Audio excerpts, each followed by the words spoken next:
Good morning. Welcome to BWI Live. I'm Thomas Frank Carr. It is February. If you exist and own a calendar or, a phone, you probably knew that it was February already. Breaking news here, Nate Bauer. It is February, but it is, it's one of those transition periods.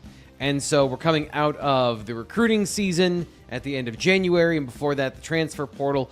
And before that, it was Matt Campbell in the first month at Penn State, and before that, it was a coaching search. It has been 2 months of absolute non-stop whirlwind. This is the first chance we get to really catch our breath. And today on the show, before we get into coming up tomorrow, a press conference with Matt Campbell and his staff, we're taking today to sit back and reflect on what happened over the last 2 months. We do it kind of piecemeal throughout the shows here on the BWI Live, chronicling what's going on. But we're really going to sit down and look back on these things today. So, Nate, thank you for your time today, as always. What are you thinking about right now as we sit in this interregnum, a word I've heard recently that I really like and I wanted to use? Huh. Yeah, I'm not familiar with that one. What am I thinking? It's funny, but February is my wife's birthday is in February. My son's birthday is in February. Valentine's Day is in February. I hate February. It's just, this is the worst of all the months. I don't like this one the most, just because March brings the promise of actual football, right? I mean, we're on a football show here, but like they're gonna practice football in March, not this weight room stuff, and not the feeling each other out. That's gonna right. Like everybody's gonna there's this crush of, hey, there's a new staff, and everybody gets to meet these guys tomorrow on Wednesday, and it feels a lot in terms of the football calendar. It feels a lot like kind of June, July, right? Where it's like, oh man, if we could just, let's get to the good part. And this is not, that, but it's fine. There's always the professional and there's always the private. So professionally, I agree with you. Privately, I got to build myself an entertainment center in the last week and a half. So I'm like, I get to do things, and there's the freedom to be not football all the time when football is going strong. So there's always that push and pull. But here on the show, I think we do a good job of at least keeping it entertaining. And by the way, one of the only like podcasts, conversations, hour-long shows that keeps you going throughout the off season and keeps full steam ahead. So if you want to be a part of that, please subscribe here to the Blue White Illustrated YouTube channel. As you might imagine, in these trying times of February, every like, every subscription, every person who interacts with the channel is deeply and greatly appreciated. So we appreciate all you guys for being here on the live show today. Fitz is a little bit late because he is just reacting to the Kemon Spell news of him joining Georgia and not picking Penn State yesterday afternoon. Here's the thing. That's what Fitz's specialty is. He'll be here in a little bit. That was we were going to talk about that off the top, but we'll get to that in just a little bit today. So because it's already in the chat, I had a video yesterday, Nate. That was I brought the heat, coach's film, talking about like how different versatile players are going to fit into the defense, and kind of giving the visual explanation of what I've seen them trying to build. Of here's how I think this guy fits. This is why I think this is a positive, or a question mark, or here's how I think all this fits. And the first comment was, losing Kemon Spell sucks.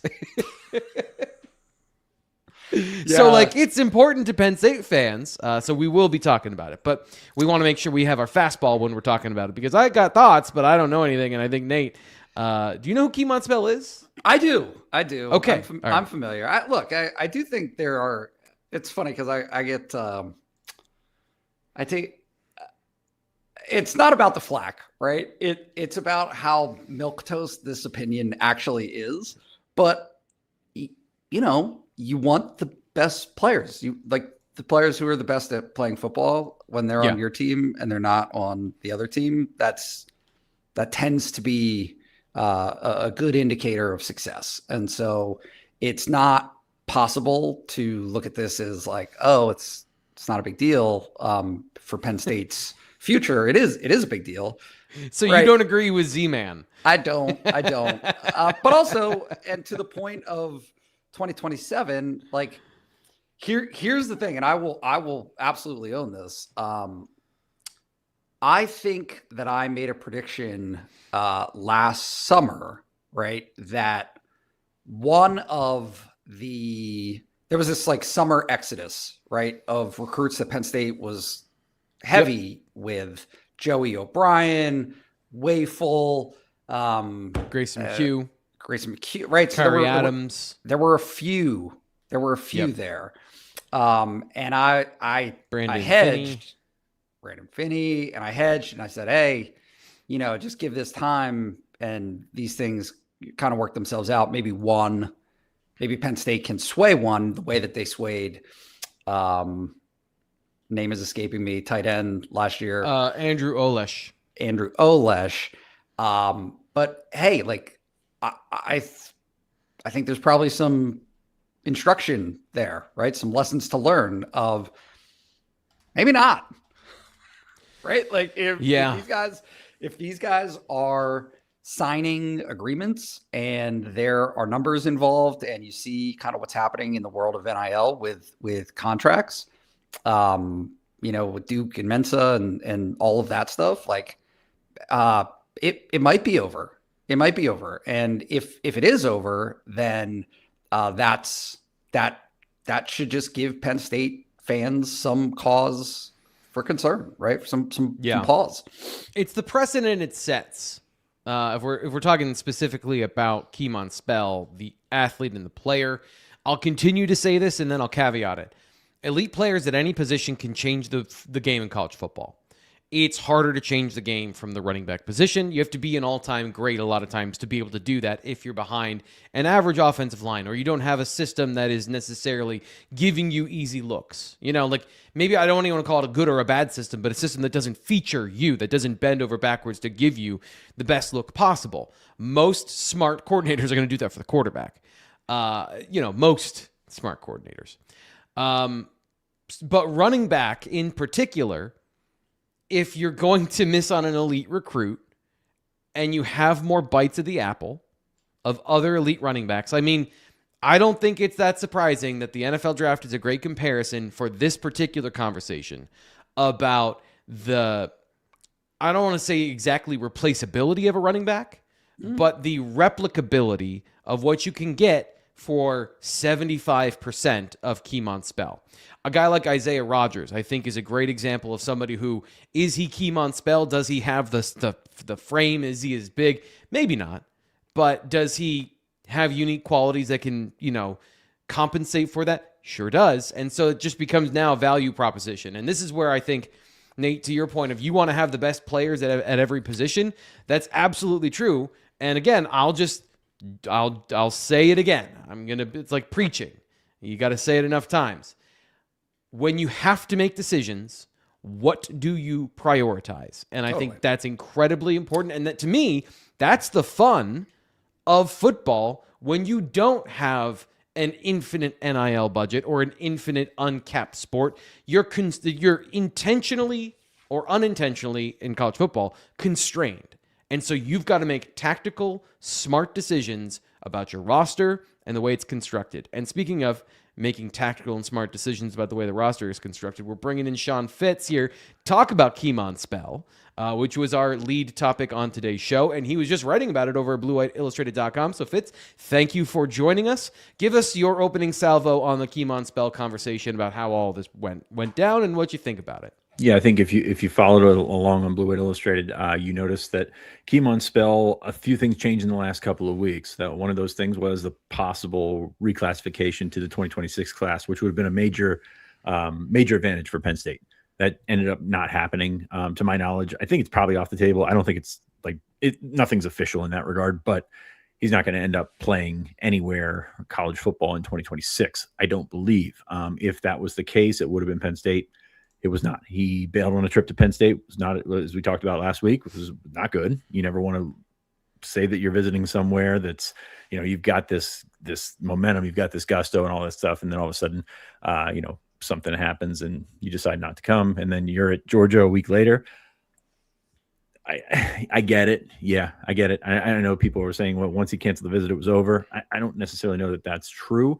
But you get down there, he's always been high on Georgia. He has always been very open on that. I think it's just one of those things where we talk about Kemon Spell is a guy that's changed his mind a few times now. And I wouldn't be shocked if this one continued. I'm sort of looking over the industry and talking to some guys down in Georgia. They think that he'll take official visits. Now, that's a double, it's a two-way street right there, right? Because it sounds like spin. It's Penn State's going to recruit him till the end. Yeah, they are. But him committing to Georgia is quite a roadblock because Georgia is one of the best programs in the country. You're not going to get easy layups or own goals from Georgia. They're not going to make a lot of mistakes that allow it to be easier for him to flip that commitment. Not on the field. Sorry. Yeah, you're looking at a situation where Georgia is one of the most appealing programs right now. And I know you're going to say Big Ten's won the last 3 national championships, but that takes a while to wear off, right? The SEC, I think, is still better, or at least this past season was better in theory than it was in actual practice. And I think that cloud is going to hover for a long time. I mean, it was so dominant for so long. You still see that, and it's going to take a while for that to dissipate. If it does, I'm not sure that it will. So we're looking at a situation here in the micro with Kemon Spell where Georgia's still pretty damn appealing. And it's an interesting comparison because I think people want to believe it's money, but I do think that Penn State would outspend Georgia for Kemon Spell. Georgia has never been like the top, like the Texas A&M, Oregon, you throw USC in that mix last year, Miami, they've never been one of those schools. Suffice to say, there's been a bunch of off-field things that have hindered them, but at the same time, they're not that program. They've done things kind of similar to Penn State, kind of similar maybe to an Ohio State that has a bigger budget, but doesn't necessarily feel the need to overextend itself and overflex itself. And I think that's what I'm looking at here. I think that Penn State will still make a run at some point on Kemon Spell. I think that's inevitable. But at the same time, he seems to have put his heart in this, in Athens at this point. Yeah. Go ahead. Can you, Fitz, am I wrong to think that as much as the actual on-field product that he would bring to the table is important, that the potential for momentum of just having that name recognition in the class and getting other guys on board when you have a kind of a foundational, right? Like just that there's absolutely value in that. Absolutely. Yeah. I would argue he's much more valuable to Penn State than he is to Georgia. And that's not a shot or anything like that. I'm just saying from an in-state perspective, from a backyard 5-star perspective, this is a new coach and we're going to judge him rightfully or wrongfully on whether or not he gets Kemon Spell. That's, this is just such a valuable prospect for Penn State. And we've had this argument on the recruiting show the last couple of weeks where we're talking about, running back in itself and paying for one player or whatever. But Kemon Spell kind of, I don't want to say supersedes that, but he is a little bit different in that regard. Like I'm not a pay for running backs guy. I'm a last 10 years of the NFL before this little resurgence for running backs situation where you can find guys not so much in the margins, but really good players. Can we just kind of caveat this too, of what you're saying, Fitz? Like the last 10 years of the running back trend of running back committee versus 2 years of Derrick Henry, Hall of Fame running back, Saquon Barkley, generational athletic talent on his way to the Hall of Fame. You have to have outliers for the running back rule to be broken. And Kemon Spell, is he an outlier? That's tough to tell for a junior in high school. Right. You're making a big and weighty prediction. I guess the other thing that I find interesting, Fits in the reclassification conversation, is clearly this is a guy who, if you're going to pay him, at least from the running back position, if you have a need on the roster, he can probably contribute early.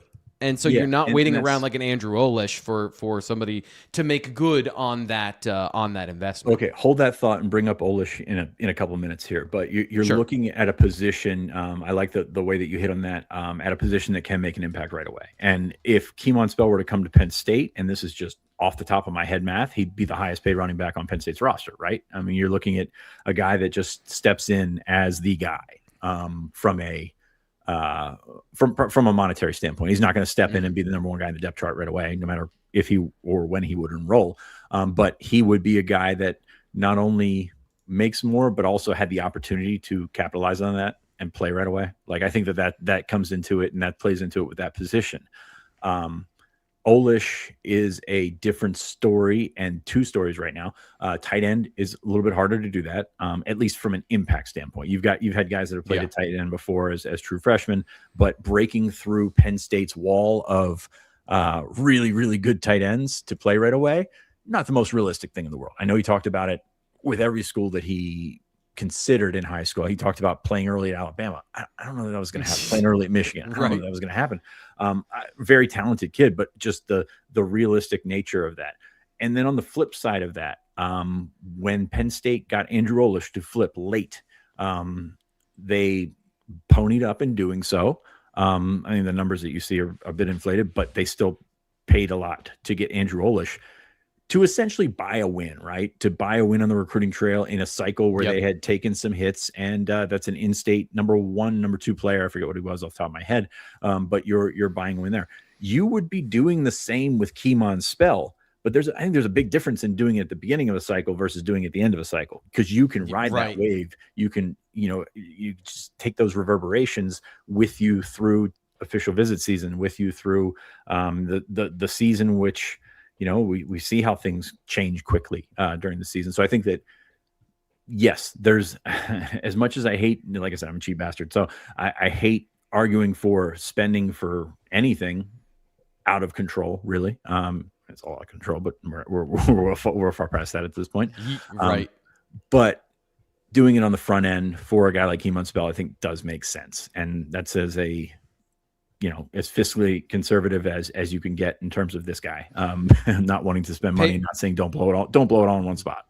Right. Pay for the things that are pay value for the things that are valuable, and you can assign the value to those things instead of just paying to fix a problem, which is always a great way to dig yourself a gigantic hole. Something that is worth the value, Fitz, is Antifragile Brewing Company. We're going to have Nate tell us about Antifragile.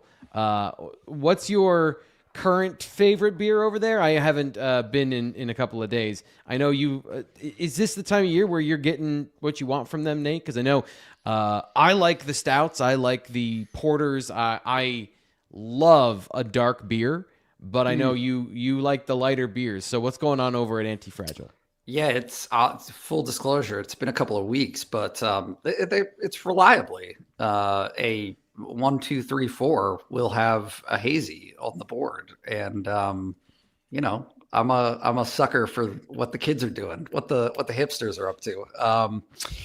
Yeah, but it's the best beer at State College. It's so artfully crafted. It's like truly awesome to have that type of attentiveness to crafting beer in this community. And they do it so well. It's always changing. They always have like literally new beers coming in just about every day. So down there on East Calder Way, it is Antifragile Brewing Company. We are often there to check out some beer for ourselves. And while we are there, we also often eat a cheesesteak from Uncle John's, which for my money also is the best cheesesteak in State College. A lot of bests, but it's not blowing smoke. They legitimately have such great products and great service, friendly faces, you name it. It is where we like to, cannot overstate this. We choose to spend our time there. We choose to spend our money there, and we choose to drink and eat what they have to offer because it's genuinely awesome. So it's so great that they are supporters of ours, and nothing brings me greater joy than talking about all they have to offer down there. When you got these gems in a college town like State College, you need to protect and promote them. So I'm super glad they are they're signed on again for another year with us. They can't get out of hanging out with us, but we're also glad that they are choosing to be endorsing us in reverse by being here on the show. Fitz, can you give us a quick update on Seltz? We haven't talked about Seltz in a little bit. No, actually, I need to text Seltz. He's been going through his treatments and doing well. He's devastated about Kemon Spell. He really wanted that one. And, I don't know if Kemon knows that or not, but Sells was kind of counting on that. But don't want to make anybody feel bad here. But no, he's doing well. We appreciate the support, the prayers, and the thoughts that come with that. It's a shame because he's such a great dude, and I hate to see him go through this. But I texted him this week, potentially about getting back for the blue-white game, and we're going to see if he can get there eventually, whenever that takes place, whenever they announce it. I mean, that'd be nice at some point, right? To have that date out there. But we hope to see him as soon as possible. We've got the donation link in the description of the video as well, if you want to chip in something to help him in his fight against cancer. I love the self-awareness when Sun Win here in the chat. He says, yeah, as I've said it, I want Indiana's success, but none of the risks they took. We want 105 five-star guys on the squad, or the program sucks. I appreciate the honesty. I agree. I get it. I understand fully. Let's get into today's conversation of tomorrow's conversation, which is Matt Campbell and his staff are going to have their first conversation with us, the media, in the Matt Campbell era. Using the word conversation way too many times. We're going to hear from Campbell, and we're going to hear from his staff. It's all presumably built around National Signing Day, which is tomorrow, so the end of the class of 2026, and that saga for the Nittany Lions. But I don't think we're going to get a lot about the class of 2026, Nate. So what are your expectations for tomorrow, and what are the storylines you're interested in learning about from this meet and greet with a ton of new people in old positions for Penn State? Yeah, you name it. Certainly you're going to want to get to know the staff, right? How did Matt Campbell assemble this staff, right? Why Danton Lynn, right? John Heacock and his retirement, like what went down there, right? How did that play out? Why did they make the decisions that they did? And then players too, right? I mean, you transposed quite a bit of Iowa State's roster last year, from starters for sure, guys that are expected to be impact players, but also then you had that selection of it's interesting. I've been doing this kind of series where I talked with the publisher for the Iowa State site, and at a lot of these positions, Penn State brought in a couple of ready to go guys, or one or two ready to go guys.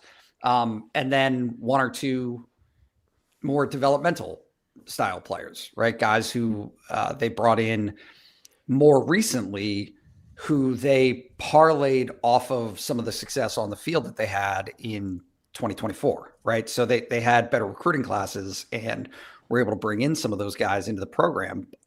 What stood out about those players that they felt fit in terms of building a little bit of a foundation at Penn State in terms of the culture and in terms of the locker room. You just, I made the point a couple of weeks ago, but there's this Brady Bunch vibe, right? Where you're trying to pair two disparate houses and get them all on the same page and rowing the boat in the same direction, which is a thing that Matt Campbell does, right? That's the type of leadership that is expected of him, that he's produced previously in his career, but also one. Can I jump in? Takes a delicate touch, I think. Yeah, you have a great point here. One that I was going to say for a little bit later, but you brought it up now. 53rd in the country. This is from one of Greg Pickle's articles. I don't know if he lifted this from somewhere else or not, but you can check it out at BlueWhiteIllustrated.com. Penn State finished third in the country with 46 scholarship departures, 50 overall. Only Iowa State and Oklahoma State had more that left the portal. And, Fitz, do you think they can get all these, scheme aside, like I'm all about the X's and O's and how they fit on the roster and how they fit in the game plan, but do you think they can get these guys to work together like a team before they have to go and do very hard things together in September? I don't know why you would turn to me when there's a perfectly good Remember the Titans reference sitting there on the tee for Nate. Yeah, I mean, it's going to be a test, right? You're looking at what Penn State brings back, and hey, we're sitting here, three guys that have covered Penn State for a long time, so we know, we think we know the ins and outs of what the Penn State guys bring to the table. So I don't know Rocco Beck intimately. I don't know the guys that they brought in, just what they're gonna bring to the table from an intangible level. Like those are going to be questions that need to be figured out. And the old Iowa State staff, the new Penn State staff, they know. But meshing that with the guys that Penn State brings back is going to be a process, right? It's going to be a situation where, you work so much in the off season. These winter lifts and things like that are not just building physical bonds. Not just building physical strength. They're building team bonds and things like that. This is where you do it, right? You do it in January and February. That way, when you hit the road running in March, you're okay, and you kind of understand the guy beside you, and you understand what he thinks and how he thinks, most importantly. So I'm thinking about that with the offensive line, with the way that this defense is being built to be a complementary defense, as you wrote this week. Like there's definitely some, aspects that are going to need to accelerate that team building, not just from a friendship. The best ship is a friendship, right, Nate? Like you're talking about all this fun ship to sink. All this fun. That's your toast. That's your toast. Every time I think we've ever done a shot. I think that's your toast. But that was a long time. It's been a while.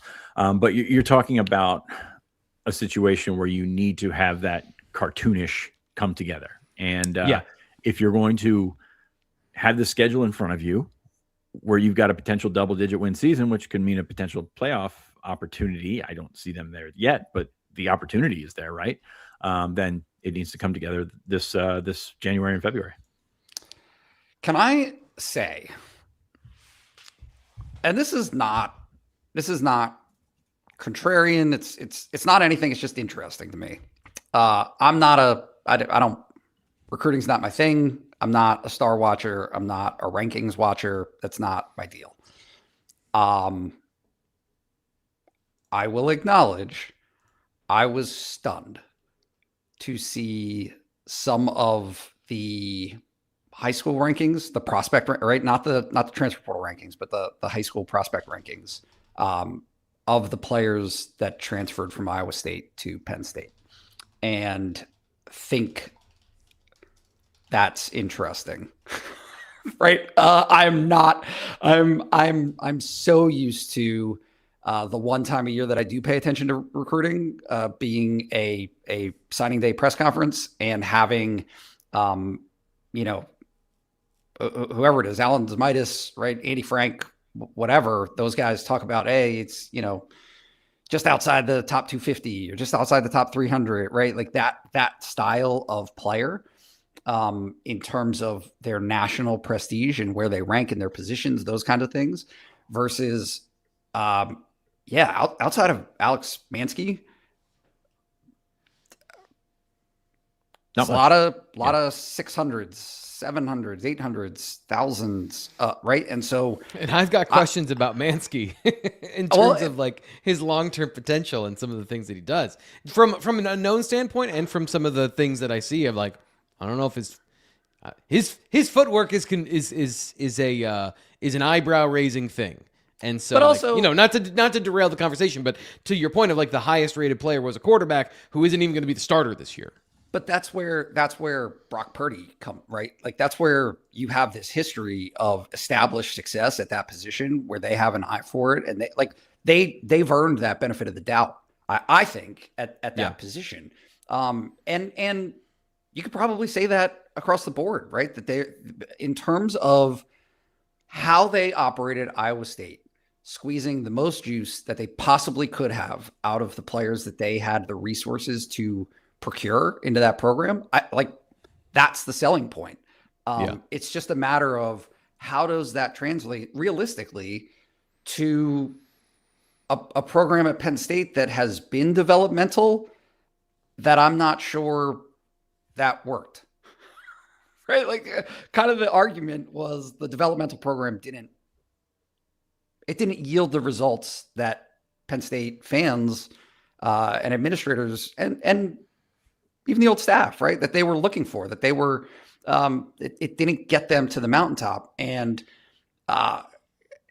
you do have a clean slate, and you do have this opportunity to let those guys marinate a little bit. and bring guys along and make them better. And maybe like it gets very interesting to me what happens after this season. And this is why, like, I hate to talk about basketball, but I can't help it because it's so interesting to me. I would hate for you to talk about basketball too. I know it's terrible, but the early year bump is so like it. Yeah.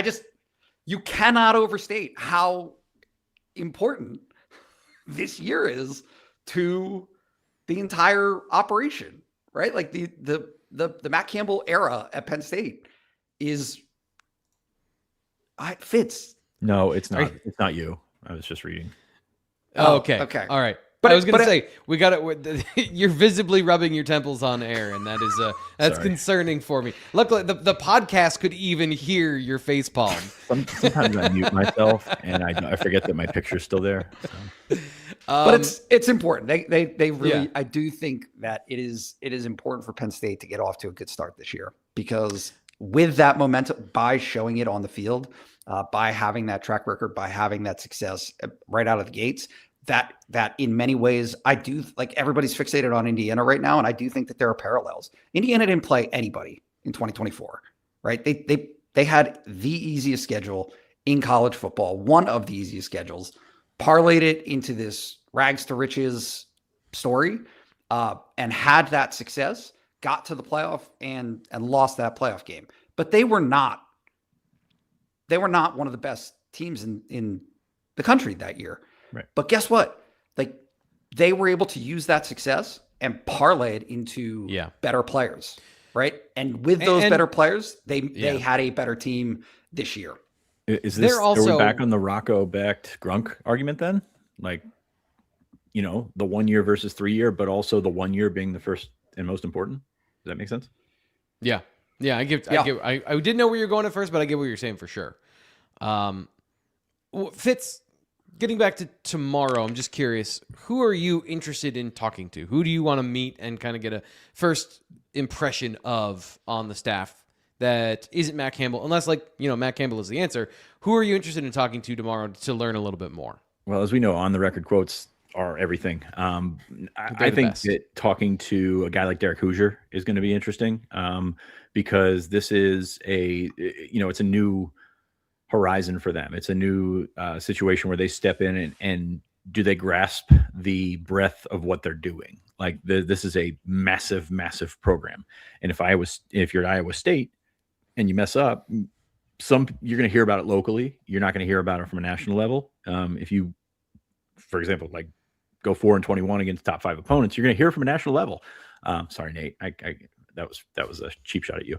But you're looking at a giant, massive job, and they've done a good job of building out from the guys that they've had, and also bringing in some guys from the outside, and just parlaying that infrastructure of a big staff that James Franklin left behind him, because you're leaving slots, right? You're leaving slots that need filled with analysts. You're leaving slots that need filled in the recruiting department. You're leaving slots that need filled all over the place, and they've done a pretty good job with that. But also, they're used to working bare bones. So how is that going to be handled when you have to make that transition, that you are just sort of, it's just a different experience, right? It's a different opportunity for them to recruit with a different logo on your chest, to recruit a bigger situation than you were used to in Ames. Like all this stuff kind of is fascinating to me, because how many reporters were in the room? Yeah, you're stepping from mom and pop to a Fortune 500, and it's going to be a lot really fast.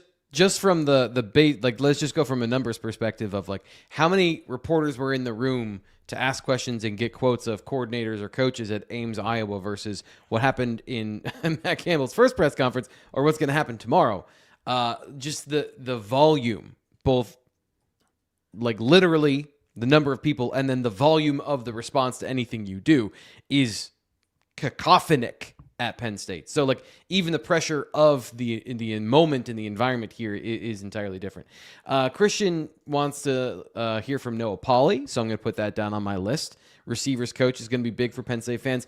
I'm really fascinated and I want to know more from Danton Lynn, because I think he's an, and I keep saying this. You're going to love Danton Lynn. He has been an analytical guy since he was a high school recruit. So everything that he talks about is in a measured tone where he is trying to explain some things and just kind of stare straight ahead while playing it out in his mind, kind of like I do, and just kind of laying it all out there for you. And I think you're going to understand it. Not everybody in that room is going to understand it, but I think you're going to be very excited to talk to Dan Lin personally. I am. And the funny thing about his defense is every single year you look at it, it's different. And so I think that that's exciting for Penn State. It should be exciting for Penn State fans of the flexibility and the creativity, but like, what's it going to look like this year? Does he know yet? And, you know, are there aspects of evolution that are going to happen that we haven't seen on film before because he's got an entirely different roster of players, and a lot of them have that Iowa State flair. So, like, do you see I feel like there's a lot of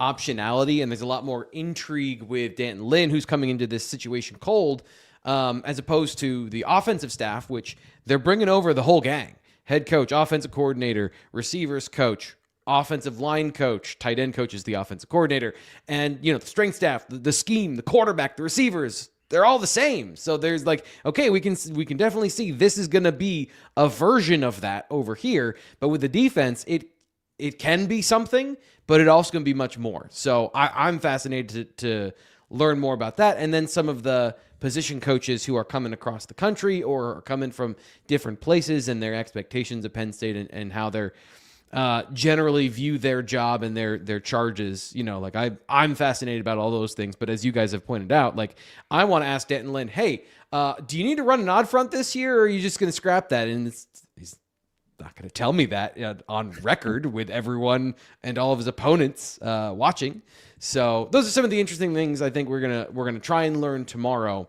I think I'm going to take a six pack and see what Ryan Clanton's up to. That's him and Taylor Mauser are going to pull up a chair in the corner and grab a cooler and just sit there and shoot the shit. That'd be great.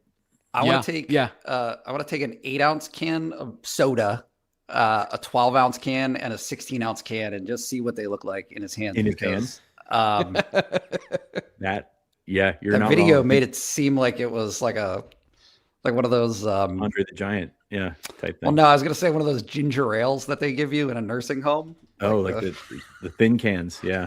I remember how big are his hands? When we did one of our first open lifts, and this may have even been when O'Brien was here, but Camonte Carter, if you remember him, and he was a problem off the field or whatever, but he was so like he was actually, you know what, that probably would have been early Franklin era, because he was so much of what they wanted from a growth potential standpoint. I mean, his head was twice the size of everyone else's, but his hands were massive, and he's carrying one of those Gatorade bottles, and it looks like just like a children's Tylenol in his hand. Like, it's just some of these guys just have such massive features, and it's comical at times. As I mentioned the Andre the Giant thing, and that's exaggeration.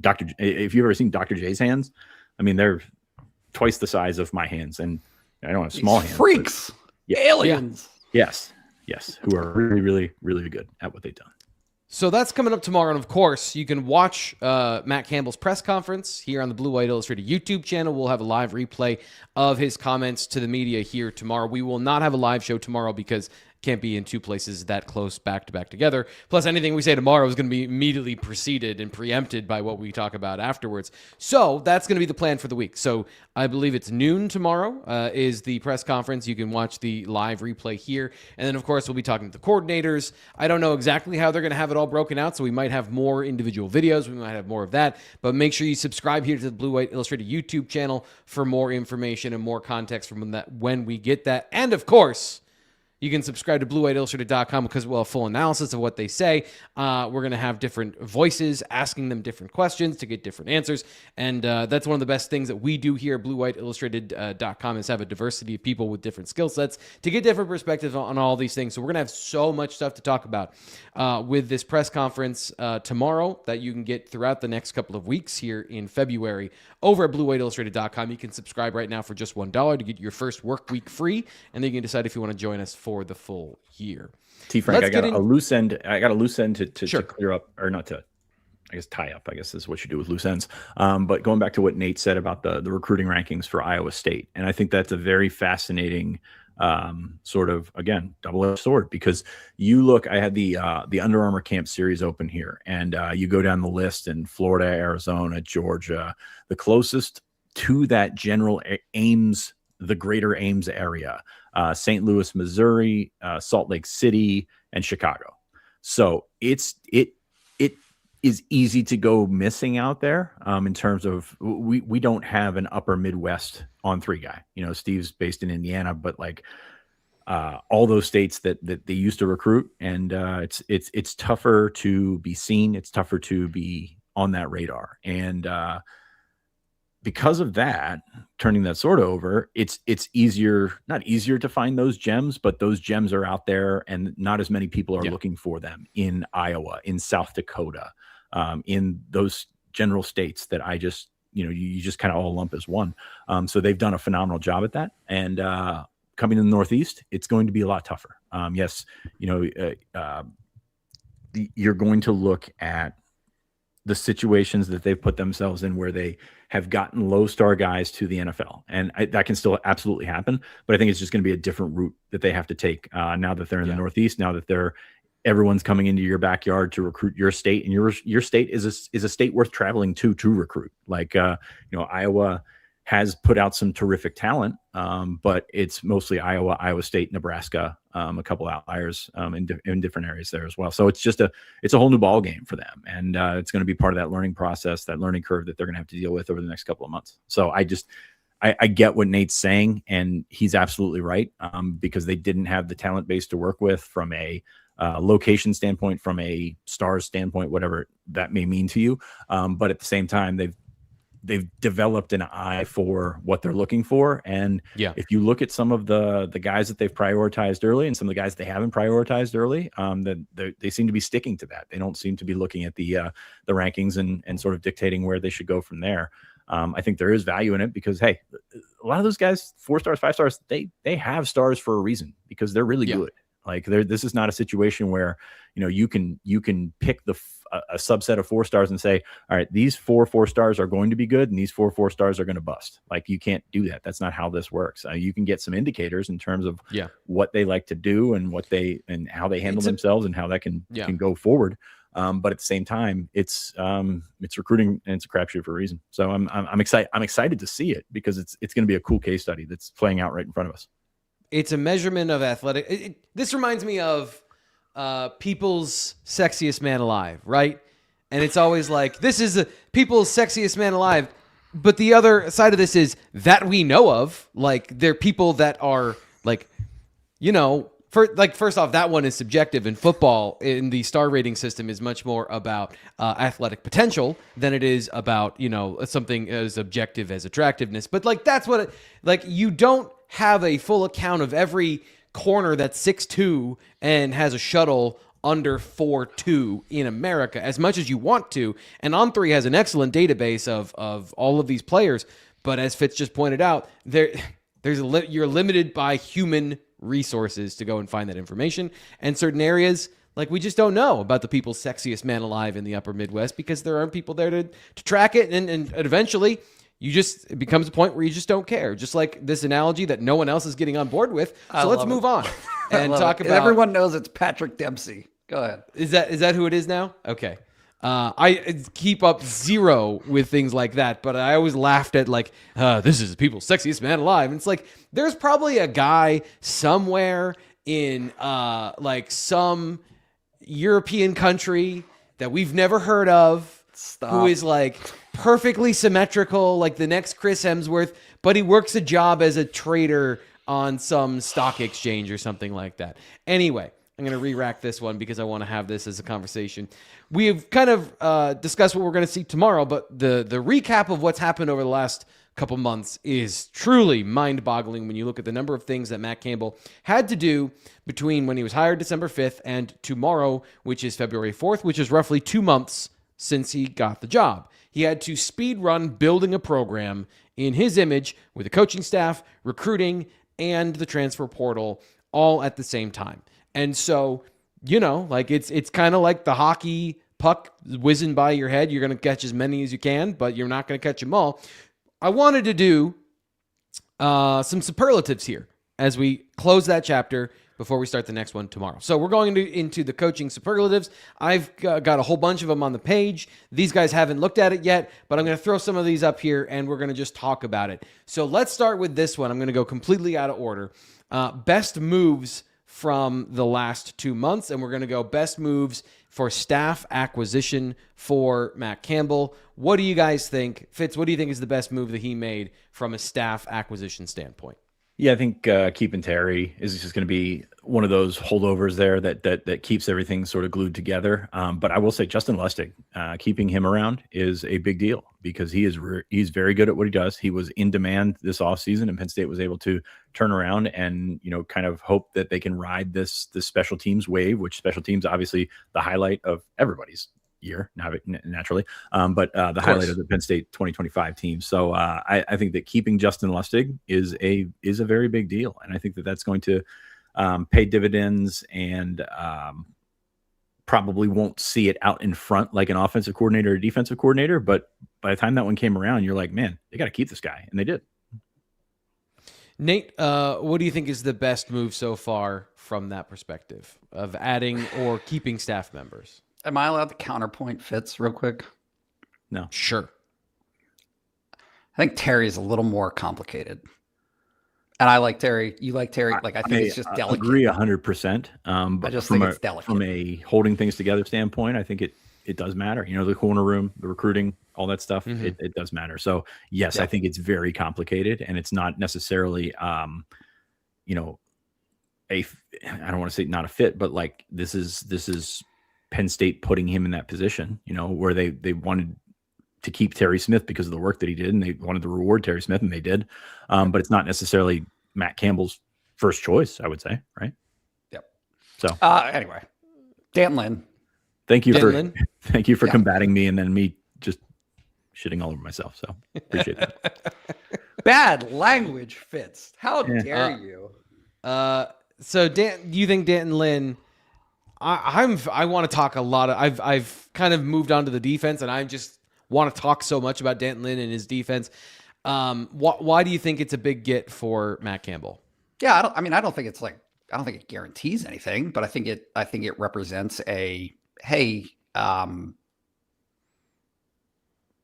bringing in a Penn State guy who knows the program, who knows the institution, who has those ties, who has had success and transformed other groups, right, with their own problems, right?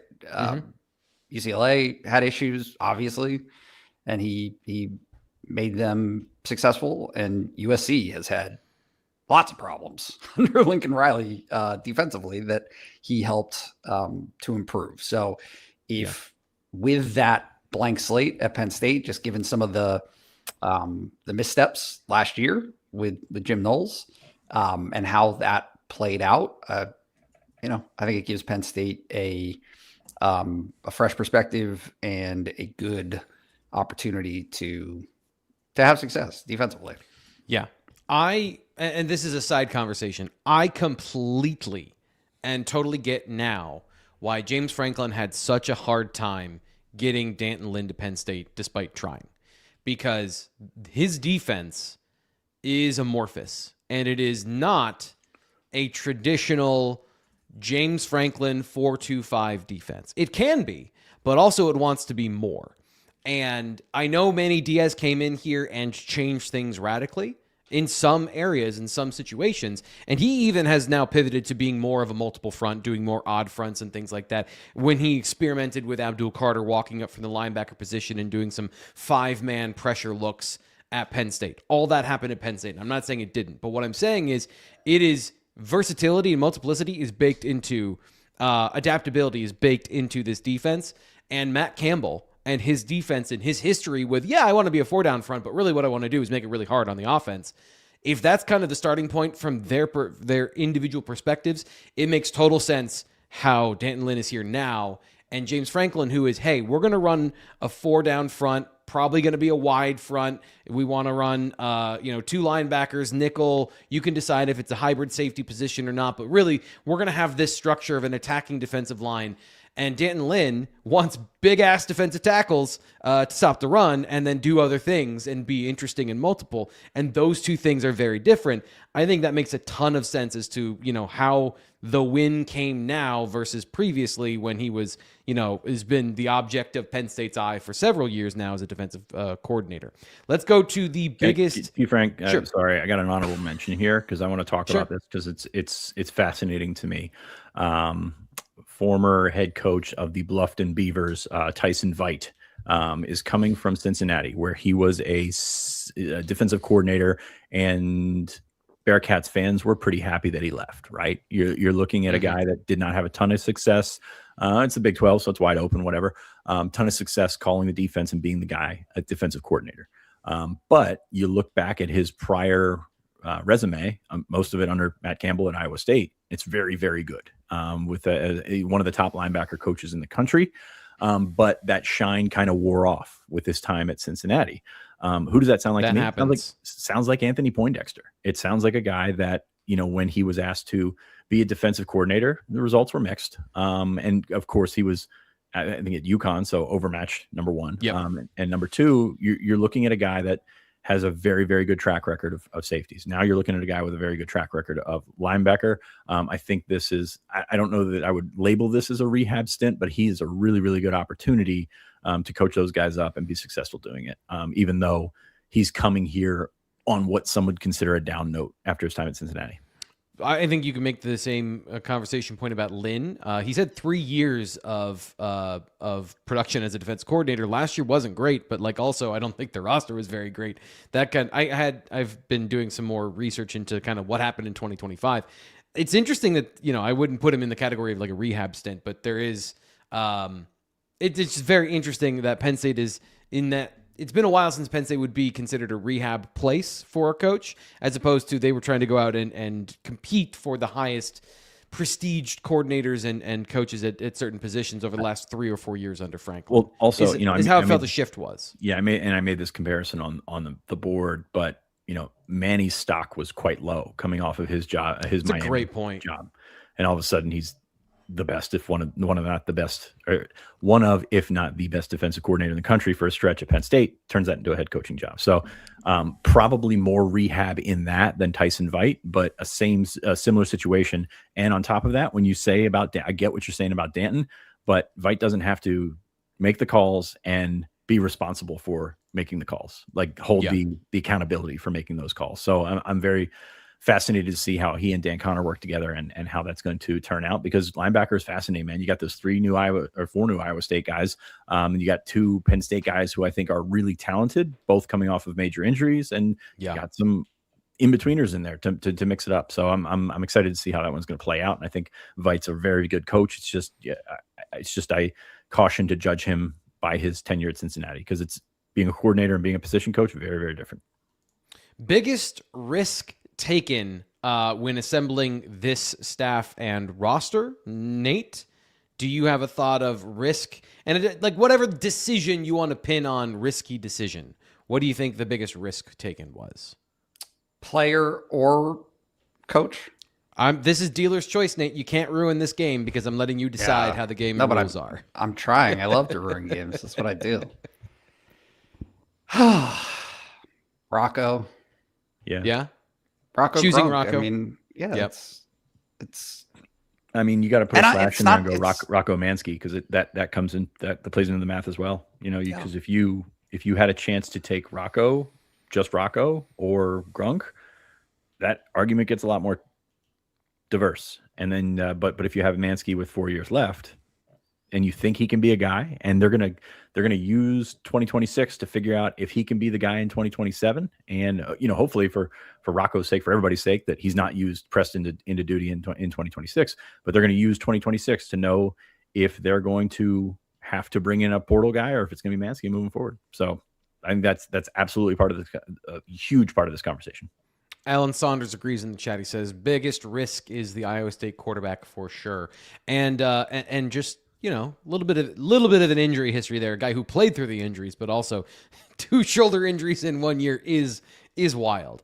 I don't think you can reasonably make an argument for anything outside of that. Also, and I'm just going to say this, like the variability of quarterback, say explicitly, I have been very high on the mental aspect of Ethan Grunkmeyer, his clutchness, his McSorley-esqueness for a long time. And that walked out the door. And I don't know if that's going to make him a great college quarterback or a great NFL quarterback. I think the tools are all there. And so if you chose these guys over a guy that, who knows, in quarterbacks, we don't, it's a gamble. It's all crapshoot if that guy is going to go and blow up and be a superstar. We'll see what that looks like at Virginia Tech.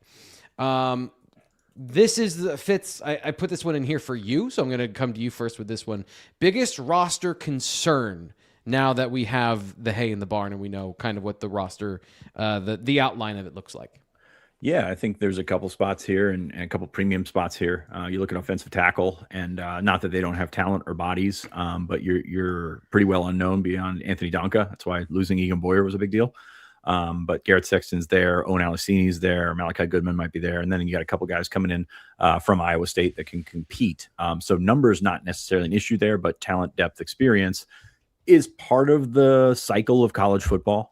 Anytime that I think we've seen Penn State have three guys ready, this is it's not apples to apples with Caden Wallace, Oluf Fashanu, and Drew Shelton that 1 year where they were supposed to be the three, and then you cycled off those two guys, went to the pros, and now all of a sudden you got Drew Shelton coming in, and you have to start over, not start over, but you have to restart that cycle.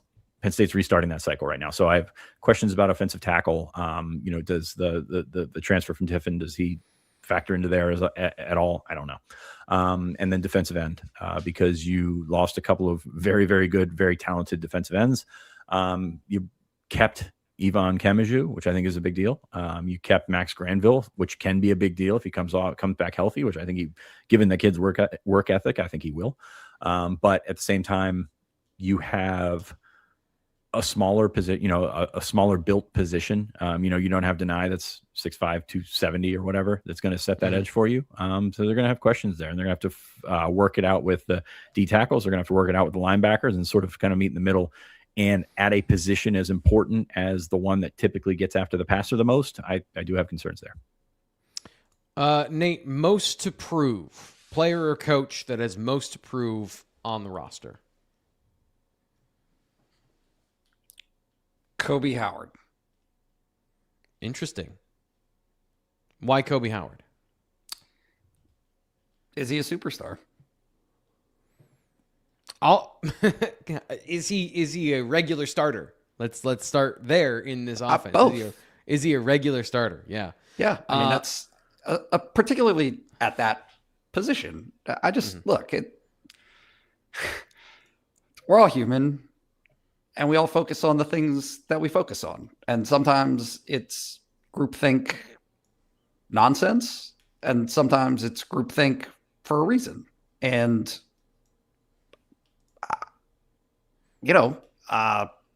after last year and some of the conversation about him and the way that the rest of the season played out, once he started playing a little bit more, some of the reservations that, kept him from being a big part of things at the beginning of the year.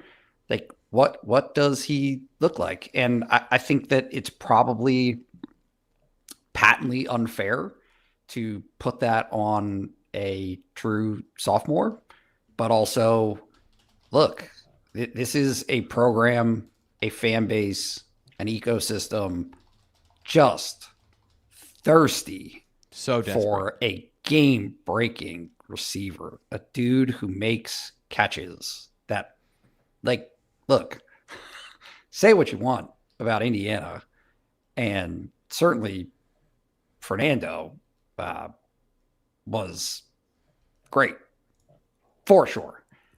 You can be really great when your receivers make those catches. Correct. The iconic plays of their season, outside of him doing a windmill across the goal line in the championship game, were all receivers doing supernatural things for him, right?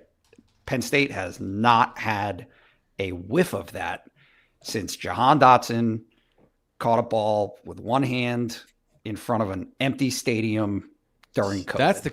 That is the crazy part, is that also went underappreciated in the moment because there was no one there to appreciate it. Just a wild anecdote from our past. I like your thought on the groupthink of Kobe Howard, because I think there's two different groupthinks at play here. If you look at the Pat Kraft audio where they're talking about Kobe Howard, the players obviously think he's a talented guy, obviously think that he did things on the practice field, and they were reported, but they when you hear it from those guys in a non-recorded, not on the record, potentially criminal recording, you take it a little bit differently, right? So they think that he should have been on the field more. Now there's that, and then there's the groupthink of, if you play Kobe Howard, he fundamentally changes your passing game and how things work, which was flatly not true.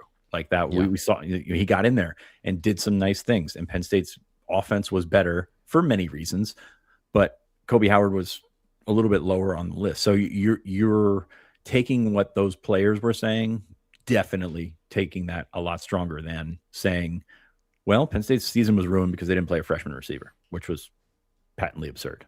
So yeah, I think you're looking at that and looking at considering the sources there, and that's a big difference. We're going to do a speed round here of one more biggest surprise from the last 2 months. I'll go first, just to give you guys some time to think. I think, going back to Fitz's comments about some questions about the offensive line, my biggest surprise was that they were able to keep 4 tackles, especially guys like Malachi Goodman and Owen Alcini, who, do they have a path to start right now? Guys that would be valuable in the portal that obviously had other options based on relationships or recruiting prestige. The fact that they could keep some of the young, talented depth on the roster, to me, you have a reset in the players playing, but you don't have a reset on the building up of talent on the roster. They bring in some of the guys from Iowa State that I think are genuinely as talented or in the same tier of talent as the guys they have here on the roster. And so I'm optimistic about the long-term potential of the offensive line still based on that. But to Fitz's point, in the short term, I do think that is a short-term question about how it's going to play out this year. But I think that if you're talking about how you want to stack your team and where you want to make sure you have talent for the future and you have depth of quality guys that have NFL traits, I'd go with tackle for sure. Nate, do you have any? Not only that, just kind of playing off of what you're saying, if you look at Penn State's class of 2025, and that theoretically should be the class that follows James Franklin to Virginia Tech. That's the ones that had the fresh, strong relationship with them. And this is going to come off as a Franklin thing, but it's every college program. They're not in the program long enough to hate the coach. And that's every sport, every college. When you get to the end, you probably have a heck of a lot of respect for the guy, but you also maybe some days can't stand the sound of his voice like that, or her voice, depending on the sport. So I think that plays into it, but you're keeping a bunch of redshirt freshmen: Alcini, Deshaun Burnett, Ryan Kordovich, Lyric Samuel, Jameer Joseph, which I think is a really big one, Cam Smith, Malachi Goodman, the top rated player in that class, Josh Johnson, Xavier Thomas, Alex Tash is a sophomore, Darius Dixon, to keep him. And I understand why. Corner's out on its own bubble right now, where you've got Terry Smith's guys that want to stay and play for Terry Smith. I think that's a big deal. But you kept the nucleus of that class. You lost Olish, which I suffice to say, I don't know that was happening, but Chaz Coleman's a big deal. Beyond that, Yvonne Kemage, who I mentioned a little bit ago. Beyond that, it's pretty good retention, pretty surprising retention for that class of 2025. Nate, last thing here for us. What is your biggest surprise? Surprise. Doesn't have to be players. Surprise. Can I say Ryan Barker? No. Sure. No. Sure. He's not a surprise. Why? Because no, it's not a surprise, but I think it's a big retention win. Yeah. Like an under the radar retention win. I know that wasn't the category, but I had it in my head that was the category. So let's just go with it. Okay. All right. That'll do it for today's show. Thanks for being here for the BWI Live. Thursday, we're going to be doing a recap of the press conference and everything that happened for the National Signing Day, as I use both air and air quotes, because we're going to be talking about a lot of different stuff we'll be doing between the lines and things like that on Thursday, which is normally our recruiting show again, but we're all going to be, it's all hands on deck to talk to Penn State staff tomorrow. And of course, Penn State staff is talking in the afternoon, so make sure you subscribe here and enable notifications to the Blue White Illustrated YouTube channel so you can hear from Matt Campbell and his staff throughout the day. I'm Thomas Rankar for Sean Fitz and Nate Bauer. We will talk to you then.